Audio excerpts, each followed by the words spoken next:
Good morning, all of you. My name is Megham Kawar Rajavat. I am lecturer at Regional College of Pharmacy. Today we are going to study D-Pharms Part 1 subject, that is Social Pharmacy and Social Pharmacy. Theory number 2 is Preventive Healthcare. In Preventive Healthcare we already covered demography cycle, family planning methods, ये हम लोगों ने पहले ही cover कर ली है। Demography की define देख ली हम लोगों ने, उसकी स्टेजेस देखी है, उन्होंने कितनी स्टेज होती है उसकी देखी नहीं देखी है, ओके 5 स्टेज होती है। उसके बाद हमने ये भी देखा था कि हम डेमोग्राफी क्यों पढ़ रहे हैं, क्या जरूरत है उसकी। तो हमारा डेमोग्राफी वाला चैप्टर जो टॉपिक है वो ओवरऑल क्लियर हो चुका है। इसके बाद हमारा टॉपिक चला था family planning methods. Family planning methods में हमने डिफरेंट मेथड्स पढ़े, बेरियल मेथड पढ़े थे, केमिकल, हार्मोनल आ गए, उनके अंदर पोस्ट कॉन्ट्रासेप्टिव आ गए थे कि अगर किसी का कोई कंसीव कर लेता है चाइल्ड, कोई वुमेन प्रेग्नेंट हो जाती है तो उसके बाद में भी वो उस चाइल्ड को रखे या नहीं रखे वो उसकी इच्छा पे डिपेंड करता है। वो होते हैं हमारे पोस्ट कॉन्सेप्शन मेथड, जिसके अंदर हम अबॉर्शन की स्टडी करते हैं। मेडिकल टर्मिनेशन ऑफ प्रेगनेंसी, ये एक टर्म है जो हम जूरिस के अंदर अच्छे से पढ़ने वाले हैं। जूरिस आपकी सब्जेक्ट आएगी law, pharmacy law and ethics नाम से, ठीक। उसके अंदर आप लोग पढ़ोगे MTP, medical termination of pregnancy. इसके लिए भी बहुत सारे रूल्स निकले थे, कि वरना रूल्स नहीं निकलते तो क्या हो रहा था हमारे इंडिया के अंदर, मोस्टली रूरल एरिया के अंदर और कुछ अर्बन एरिया में क्या हो रहा था कि जो लड़की हो रही थी ना तो वो लोग पहले ही पता कर लेते थे थ्रू वेरियस मेथड्स कि उनकी वोम के अंदर क्या है, लड़का है या लड़की है। तो बहुत से लोग क्या करते थे, उस अगर उन्हें पता लगता था कि उनकी लड़की होने वाली तो उसको वहीं पे ही मिस कैरेज करवा देते थे ऑप्शनली, और उसके बाद उसका अबॉर्शन करवा देते थे। तो वो जानबूझ के करवाना जाना एक बहुत स्पीड से बढ़ना शुरू हो गया था। इस वजह से फिर गवर्नमेंट ने कुछ स्ट्रिक्ट एक्शंस लिए कि आप लोग सोनोग्राफी नहीं करवा सकते, आप लोग उसका जेंडर, उसका सेक्स आप लोग पता नहीं कर सकते हैं कि वो मेल है या फीमेल है। तो वो सब पॉइंट्स आते हैं आपके मेडिकल टर्मिनेशन ऑफ प्रेगनेंसी के अंदर। इसके अंदर आपकी कुछ शर्तें आती है कि एक वुमेन कब टर्मिनेशन करवा सकती है अपनी प्रेगनेंसी, यानी कब अबॉर्शन करवा सकती है, कब जब उसकी अनचाही प्रेगनेंसी हो, उसको पता नहीं हो, वो प्रेग्नेंट हो चुकी हो, या उन्होंने तो फैमिली प्लानिंग मेथड्स पहले से कर रखे हो कि हमें 2 साल के गैप के बाद एक चाइल्ड चाहिए, उनके 1 साल के बाद ये तो होने वाला हो तो वो चेक करवा सकती है। उसके लिए फिक्स एक ट्राइमेस्टर होता है, 3 ट्राइमेस्टर में प्रेगनेंसी होती है, हमें पता है 1, 2 और 3, और 3 महीने का एक ट्राइमेस्टर होता है। क्लियर है ये चीज? तो उसके अंदर भी गवर्नमेंट ने अलग अलग रूल्स निकाले हुए हैं, उसको हम बहुत अच्छे से पढ़ेंगे MTP एक्ट के अंदर, जो कि आएगा हमारे फार्मेसी लॉ एंड एथिक्स में। ये हो गई हमारी पुरानी क्लासों की बात। अब हम आज शुरू करने वाले हैं इसी यूनिट का नेक्स्ट चैप्टर, जो कि है mother and child health. Pregnancy complete हो गई, अब आएंगे कोई वुमेन अगर माँ बन चुकी है और उसका जो बच्चा हुआ है, उन दोनों की हेल्थ कैसे मेंटेन करनी है, क्या क्या प्रभाव गलत पड़ेंगे जो उन्हें नहीं करने जो उन्हें करने।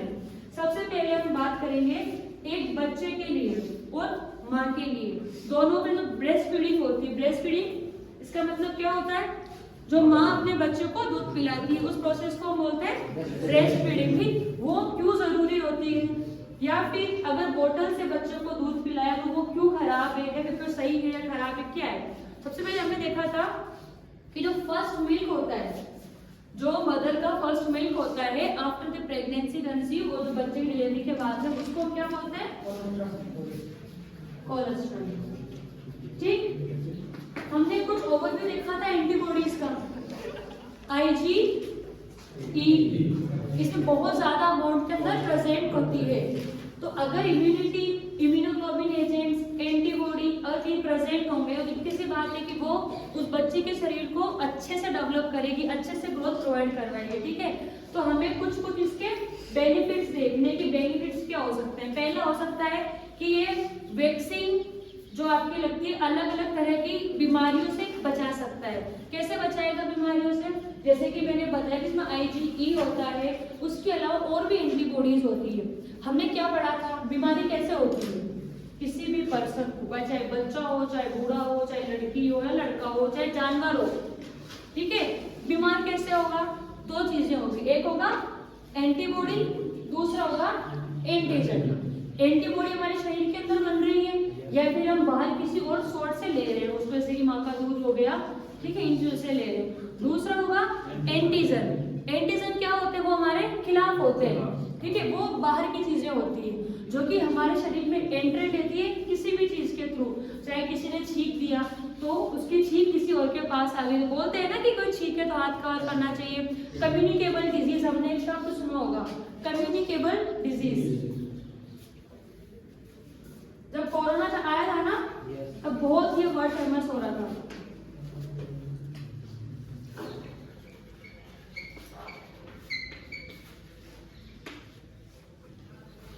इसके अंदर क्या होता है? जो छींकते हैं, फॉर एग्जाम्पल अब छींकने का ले रहे हैं, स्नीज कर रहा है कोई पर्सन, छींक रहा है, उसने हाथ कवर नहीं किया है, कुछ भी कपड़ा नहीं लगाया अपने मुंह के आगे, तो क्या होगा? जैसे छींकेगा तो जो एंटीजन है उस बीमारी के, वो बीमारी के एंटीजन उस छींक के ड्रॉपलेट में बाहर निकल जाएंगे और वो इन्वायरमेंट में घूमते रहेंगे। उस इन्वायरमेंट में कोई दूसरा इंसान पहुंच गया, वो वहां जाके सांस लेता है, खाना खा रहा है, कोई भी एक्टिविटी कर रहा है, तो वहां वो एंटीजन उसके शरीर के अंदर आ जाएंगे। और एक बार कोई चीज शरीर में आ गई तो एंटीजन और एंटीबॉडी दोनों में लड़ाई होनी शुरू हो जाएगी। किस बात पे? कि अंदर कौन टिकेगा। ये आपको समझाना तरीके से बता रही हूँ कि अंदर कौन टिकने वाला है। तो अगर एंटीबॉडी जीत जाती है, एंटीबॉडी से एंटीजन को खत्म कर देती है, तो क्या होगा?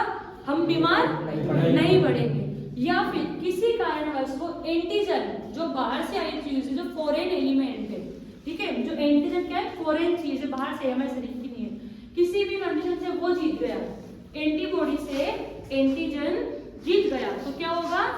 हम बीमार पड़ जाएंगे। ठीक, तो बच्चे के लिए, हम बच्चे के टर्म में बात कर रहे थे, अगर वो माँ का दूध पिएगा तो उसके अंदर इम्यूनिटी डेवलप होगी, अच्छी खासी शक्ति मिलेगी, उसकी इम्यूनिटी स्ट्रॉन्ग होगी, और जितनी ज्यादा उसकी इम्यूनिटी स्ट्रॉन्ग होगी उतनी ज्यादा उसकी रोग प्रतिरोधक क्षमता होगी। इम्यूनिटी हिंदी में बोलते हैं, आप लोगों को पता होगा, रोग प्रतिरोधक क्षमता, ठीक है। सेकंड है पॉइंट सिमिलर है इम्यूनिटी का। सबसे पहले हमने डिजीज, सेकंड हमने देखा एलर्जी। एलर्जी भी क्यों होती है? एलर्जी वो एंटीजन एंटीबॉडी की रिएक्शन से हो रही है। तो अगर आपका इम्यूनिटी स्ट्रांग होगी तो आपकी एलर्जीज, बच्चे को एलर्जी होने के चांसेस भी बहुत ज्यादा कम हो जाएंगे। थर्ड है कि उसकी इंटेलिजेंस यानी कि उसकी ब्रेन की क्षमता है चीजों को सोल्व करने की, वो बहुत ज्यादा अच्छे तरीके से बढ़ेगी। क्यों? क्योंकि हमने देखा है, फॉर एग्जाम्पल हम गाड़ी चला रहे हैं, उसमें टाइम टू टाइम हम फ्यूल दे रहे हैं, ऑयलिंग जो होता है वो करवा रहे हैं, ग्रीसिंग करवा रहे हैं, उसकी सर्विस करवा रहे हैं, उसको एक अच्छी लिमिट में उसको चला रहे हैं, तो क्या होगा? वो गाड़ी अच्छे से चलेगी हमेशा ही। तो एक जना ऐसे बोलते हैं कि एक हाथ में रहनी चाहिए गाड़ी, ऐसे बोलते हैं। अगर हम वो हर एक चीज फॉलो करेंगे तो उस गाड़ी कितनी अच्छे से रहेगी, वो अच्छे से रहेगी। और एक है कि वो गाड़ी कभी पेट्रोल डाल रही है, कोई बात नहीं, कभी उसको बहुत तेज चला रहे हैं, उसकी ऑयलिंग करवा नहीं रहे, टाइम से ग्रीसिंग नहीं हो रही है, तो यही बात हम बच्चे के ऊपर इम्प्लीमेंट कर सकते हैं कि उसको अच्छा खाना मिल रहा है, उसको दूध मिल रहा है, उसको ग्रोथ के लिए अच्छा एनवायरनमेंट मिल रहा है, ठीक है, तो वो भी उस बच्चे की क्षमता को बढ़ाएगा, सोचने समझने की क्षमता उसकी बढ़ेगी। और अगर सोचने समझने की क्षमता उसकी बढ़ेगी तो उसकी इंटेलिजेंस भी बढ़ेगी। नॉर्मल बात है नहीं, हम तो पैरेलल है दूसरे के। इसके बाद में हमने देखा है ब्रेस्ट फीडिंग जो होता है वो ओबेसिटी का टर्म लिखवाई थी मैंने आप लोगों को, OBESITY। इसके बाद वाला पॉइंट ओबेसिटी रोक देगा। अब ओबेसिटी क्या होती है? हम बहुत से जो यहाँ पे स्टूडेंट्स प्रेजेंट हैं, इनमें से 90% स्टूडेंट्स ऐसे हैं जो कि खाना खाने के 10 मिनट बाद कुछ भी खा सकते हैं, भूख नहीं खत्म होती उनकी, नहीं होती ना भूख। शाम खाना खाने के बाद भी आप लोगों को रिजल्ट के बाद आप खा लोगे, तो एक स्लाइस तो खा ही लेंगे, कहीं पताशे खा के आ जाओगे, आप लोग आ जाओगे ना, तो यह तरीका बहुत गलत होता है। Over eating plus weight gain. Obesity अगर डिफाइन में तो आपको क्या लिखना है? मैं दे सकती हूँ एग्जाम में, व्हाट इज ओबेसिटी, आपको क्या लिखना है? Over eating plus heavy weight gain. Heavy weight gain मतलब क्या होगा? बहुत ज्यादा वेट गेन।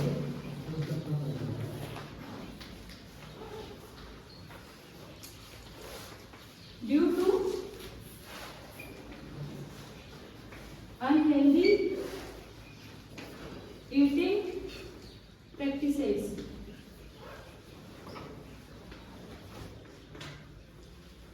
ठीक है, ओबेसिटी मतलब होता है कि किसी पर्सन का बहुत ज्यादा वेट गेन होना बहुत ज्यादा खाने से, अन टाइम पे खा रहा है, कोई टाइम नहीं है खाने का, सुबह शाम उठने पहले खा रहा है, कोई फिक्स टाइम नहीं है। तो बच्चे के टर्म में क्या है ओबेसिटी, पहले समझ लीजिए आप सब लोग। बच्चे के टर्म में ओबेसिटी क्या है, बच्चे के टर्म में ये है कि बच्चे को टाइम टू टाइम उसकी माँ उसको दूध पिला देगी, दिन में 4 बार जो उसका टर्म होता है। ऐसे भी जो बच्चे को आप एक साथ दूध नहीं पिला सकते ना, उसको दूध पिला के नीला दिला उसको सुला देना एक तरीके से। अगर वो प्रोसेस ढंग से कर रही है तो उससे क्या होगा, बच्चे की जो स्टार्टिंग से जो हैबिट डेवलप होगी ना, वो बार बार खाने की नहीं होगी, बार बार खाने की नहीं होगी, तो उससे क्या होगा, वो ओबेसिटी को कॉज नहीं करेगा। और ओबेसिटी कॉज नहीं होगी तो एक बच्चा हमेशा हेल्दी रहेगा। क्लियर है, समझ में आया कि मैंने क्या बोला आपको? ठीक है, अब वापस में रिवाइज करवा देती हूँ जो मैंने पॉइंट्स बताए आपको। सबसे पहले ब्रेस्ट फीडिंग क्या होता है, जो एक माँ अपने बच्चों को दूध पिलाती है उस प्रोसेस को बोलते हैं ब्रेस्ट फीडिंग। ठीक है, और इस प्रोसेस का दूसरा नाम क्या होता है, लैक्टेशन होता है, लैक्टेशन।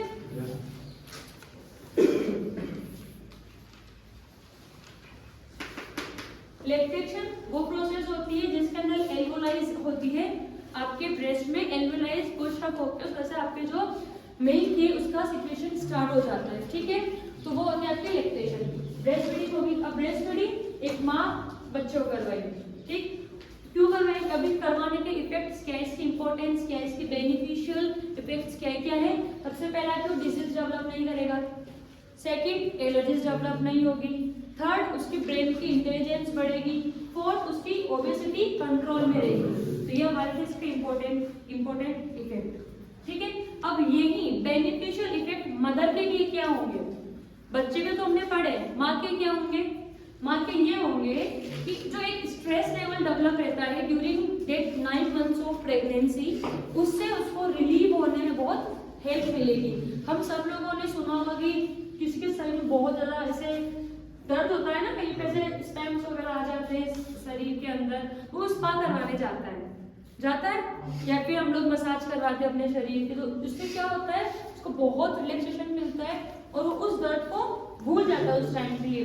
एक तरीके का मसाज, एक तरीके का इसका आप बोल सकते हो मदर के लिए एक स्ट्रेस रिलीविंग हॉर्मोन्स रिलीज करता है मदर की बॉडी के अंदर। क्लियर है ना ये चीज, एक मदर के लिए क्यों बेनिफिशियल रहेगा, उसका स्ट्रेस लेवल को डिक्रीज करेगा। अब आप सब लोगों ने हार्मोन का नाम सुना होगा, ऑक्सीटोसिन। क्या होता है ऑक्सीटोसिन हार्मोन, इसकी वजह से स्ट्रेस होता है, हैप्पी हार्मोन बोलते हैं इसको, पता है हैप्पी हार्मोन। जब आप लोग किसी लड़की से फोन पे बात करते हो खुश होते हो बहुत ज्यादा, जब आप लोग लड़के से फोन पे बात करते हो खुश होते हो खुश, और 2 दिन बात कर ली, 4 दिन कर ली, 6 दिन कर ली, 7वें दिन आपकी बात नहीं हो रही उससे, तो आप लोग थोड़ा दुख होना शुरू हो जाते हो नहीं होते कैसे हो जाते हो। तो क्या होता है इसके अंदर, जिस टाइम आप उससे बात कर रहे हो उस टाइम आपका ब्रेन ऑक्सीटोसिन हार्मोन रिलीज कर रहा है, सीक्रेट कर रहा है। ठीक है, जिस वजह से क्या होता है आपको उस टाइम खुशी आपको फील होती है। लेकिन जैसे आप किसी इंसान से बात नहीं कर रहे हो, हम जो भी ये वर्ड यूज करते हैं ना, एडिक्शन हो गया किसी भी चीज का, किसी को ड्रग्स का हो गया, किसी को इंसान का, किसी को पढ़ाई की चीज का एडिक्शन क्यों होता है, क्योंकि वो उस ऑक्सीटोसिन की रिलीज का आदी हो जाता है। समझ में आ रही है बात, वो उस खुशी का आदी हो जाता है। अगर वो उसको खुशी नहीं मिल रही है, तो अगर कोई इंसान मेच्योर्ड इनफ है उसकी ब्रेन से, तो वो बैलेंस कर लेता है उस कम सिक्रेशन ऑफ ऑक्सीटोसिन को, पर बहुत सारे बैलेंस नहीं कर पाते हैं। ठीक है, तो ऑक्सीटोसिन हार्मोन आपका हैप्पी हार्मोन में जितना ज्यादा आपके शरीर में रिलीज होगा आप उतना ज्यादा खुश रहते हो, और उतना ज्यादा आपकी एंजाइटी, पैनिक, स्ट्रेस, डिप्रेशन वो घट जाएगी। नॉर्मल सी बात है, आप खुश रहोगे तो आपका स्ट्रेस कम होएगा।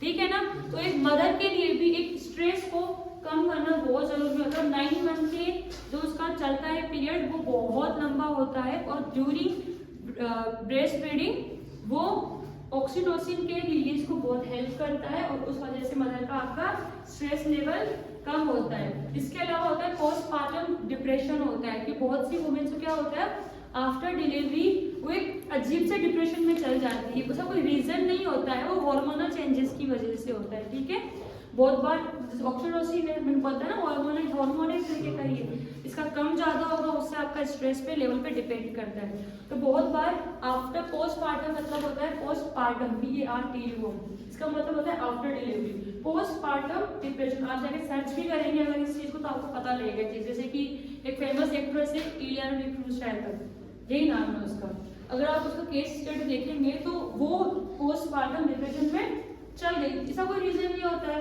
आप चाहे कितने खुश हो, आप कितने दुख हो, कितने अमीर हो, कितने गरीब हो, पोस्टपार्टम डिप्रेशन किसी को भी हो सकता है। बस हाँ, ये अलग बात है कि कोई समझदार होता है, कोई एजुकेट होता है तो वो समझ जाता है कि इस वुमेन को पोस्टपार्टम डिप्रेशन हो रहा है अभी, ठीक है।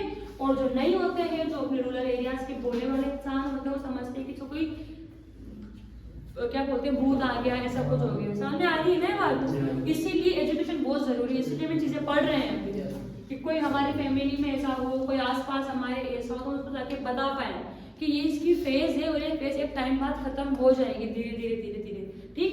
तो ये डिप्रेशन कैसे कम होगा, ये डिप्रेशन भी कम होगा उसकी ब्रेस्ट फीडिंग की वजह से, ठीक है ना। इसके बाद बहुत तरह के कैंसर होते हैं वुमेन, जैसे ब्रेस्ट कैंसर हो गया आपके, या फिर बहुत अलग अलग कैंसर होते हैं, चेस्ट कैंसर होते हैं, उन सबको डिक्रीज करने के अंदर भी आपका ब्रेस्ट फीडिंग का बहुत इंपॉर्टेंट रोल होता है। वेट लॉस, ब्रेस्ट फीडिंग से एक वुमेन का वेट लॉस भी होता है, ठीक है। इसके बाद में इसका क्या टॉपिक है आपका, ill effect of infant milk substitute. जितने हमने इसके इंपॉर्टेंस पढ़े हैं वही सारे के सारे उसके उल्टा कर देंगे तो वो उसके इल इफेक्ट हो जाएंगे, ठीक। अगर हम बच्चे को माँ का दूध नहीं पिला के बोतल से दूध पिला रहे हैं या कोई कैसा भी चम्मच से दूध पिला रहे हैं, एक उम्र तक तो उसको माँ का ही दूध मिलना चाहिए, 6 महीने तक। तो उसके बाद आप उसकी बोतल फीडिंग कराना भी उसकी जरूरी है, ठीक है। अगर हम उसको स्टार्टिंग से ही बोतल का दूध पिला रहे हैं किसी भी रीजन की वजह से, माँ के दूध नहीं हो या फिर कोई भी उसकी माँ की डेथ हो गई, कुछ भी हो गया हो, या फिर कुछ पिलाना ही नहीं चाह रही उसको, तो क्या होगा उन कंडीशंस में, उस कंडीशन में बेबी की बीमार होने की बहुत ज़्यादा से ज़्यादा उसकी चांसेस बढ़ जाएगी। वो हर एक चीज़ को लेके एलर्जी एडिक्ट हो जाएगा वो। और जैसे भी सर्दी बुखार, ये सर्दी गर्मी वेदर चेंज होता है ना, उस टाइम पे वो हमेशा बीमार रहेगा वो। कोई भी नई नई बीमारियाँ आएंगी तो उसमें उसी बच्चों को कैच करेंगे, क्यों, सबका एक ही रीज़न है, इम्यूनिटी, ठीक है। आपकी लाइफ में इम्यूनिटी इतना ज़्यादा मतलब रोल प्ले करती है ना, बैकबोन है एक इंसान के लिए, उसका फादर बैकबोन होता है ना, वही सब कुछ कर रहे हैं ना, उस तरीके से इम्यूनिटी आपकी बैकबोन है। हम सोच भी नहीं सकते, हर जगह इम्यूनिटी का रोल है, ठीक है। हार्मोन रिलीज हो रहे हैं ना, वहां तक भी इम्यूनिटी के रोल आ जाते हैं कभी कभी, डायरेक्टली नहीं इनडायरेक्टली उसमें इन्वॉल्व हो जाती है चीज, ठीक है। इफेक्ट ऑफ बोतल फीडिंग, तो वही है जो नेगेटिव इफेक्ट लिखते हैं इसके अंदर, पॉजिटिव लिख नहीं सकते इसके अंदर। तो जो बोतल फीडिंग बच्चे हैं उनको डायरिया हो सकता है, बहुत ज़्यादा अमाउंट में डायरिया होता है, उन लोगों को यूरिन इन्फेक्शन भी होने की चांसेस रहती है, चेस्ट ईयर इन्फेक्शन होने की चांसेस रहती है। और वही बात अभी ओबेसिटी उनकी इंक्रीज रहेगी। मैंने क्या बोला, जो आप लोगों ने इम्पोर्टेंस में लिखा है ना, उसी का उल्टा जितना भी आप देख सकते हो कि ये वो सब कुछ बोतल से होने वाली बात है, नॉर्मल सी बात है हमारे लिए, है ना। तो वो हर एक चीज़ किसमें मेंशन करते हैं, कर सकते हैं बोतल के अंदर। तो सबसे इंपॉर्टेंट एक पॉइंट अलग का मतलब क्या हो जाएगा कि बोतल स्टरलाइज नहीं होती है। स्टरलाइज मतलब क्या होता है, फ्री फ्रॉम माइक्रोब्स, बैक्टीरिया नहीं बोला है मैंने, फ्री फ्रॉम माइक्रोब्स, ठीक है। माइक्रोब्स क्या होते हैं, उनमें सब आ जाएंगे, bacteria, virus, fungi, algae, protozoa, सब आ जाएंगे, ठीक है। तो वो बोतल स्टरलाइज नहीं होती है, बोतल को साफ से धुलते नहीं है, उसको वॉश नहीं करते, उसको गर्म पानी में डिप करके नहीं रखते हैं, उसकी भी प्रोसीजर होता है एक्चुअली। बोतल में दूध डाल के पिलाने का भी प्रोसीजर होता है। बोतल लेंगे उसको पहले उसके सर्फ वगैरह से उसको वॉश नहीं करके थोड़ा बहुत भी रह जाता तो उसके बाद में एलर्जी क्रिएट कर सकते हैं। उसको गर्म पानी में डिप करके रखते हैं ना, फिर उसको हम डिस्कार्ड करते हैं, फिर आप थोड़ा ठंडे पानी में रखते हैं उसको डिप करके। फिर उसके बाद नॉर्मली हम घर में तो ग्लव्स नहीं पहन सकते, पर उसको तरीके से अच्छे से जितना हो उतना ह्यूमन टच से दूर रखना होता है उसमें गए हुए दूध को, ठीक है। तो वो हमारे हाथ की बात नहीं होती है, इसलिए मदर मिल्क ही बेस्ट होता है बच्चे के लिए, ठीक है। तो अभी हमारा नेक्स्ट टॉपिक है इम्यूनाइजेशन, वो हम पढ़ेंगे नेक्स्ट क्लास में। Thank you.